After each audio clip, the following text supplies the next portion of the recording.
Общественный транспорт – одна из главных проблем любого большого города. Бишкек тут не исключение. Заполненные людьми маршрутки чаще всего становятся причиной аварийных ситуаций на дорогах, не говоря уже о пробках. Решить эти проблемы вполне реально. Один из пунктов программы партии «Кыргызстан» – бесплатный общественный транспорт. Планируется закупить 500 комфортабельных троллейбусов и автобусов для муниципального автопарка. Идея бесплатного общественного транспорта, она кажется даже несколько абсурдной и даже, возможно, фантастической. Но я уверяю вас, что это совсем не так.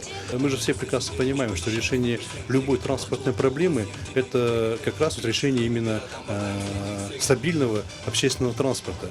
Поэтому чем больше у нас будет именно общественного транспорта, тем меньше у нас будет и аварийности, и порядка на дорогах, ну и в таком духе, в таком ключе. Я положительно смотрю. Конечно, мы за, потому что это очень удобно.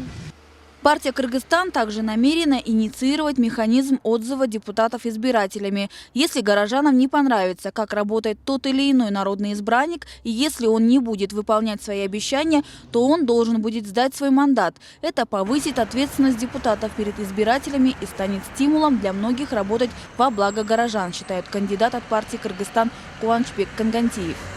Считаю, данная инициатива оправдана, потому что депутат избирается раз в 4 года или раз в 5 лет, и после выборов избиратель никаким образом не имеет возможности влиять на процесс. Еще одна острая проблема, которая беспокоит горожан – поборы в школах. Партия «Кыргызстан» решит и эту проблему. В партии «Кыргызстан» говорят «нет поборам в школах». Наше государство должно обеспечивать наше подрастающее будущее поколение всем необходимым и не опускаться до того уровня, чтобы собирать с родителей деньги на ремонты, на интернет, на компьютеры. Это обязанность государства. Извините, государство, мы вам детей родили.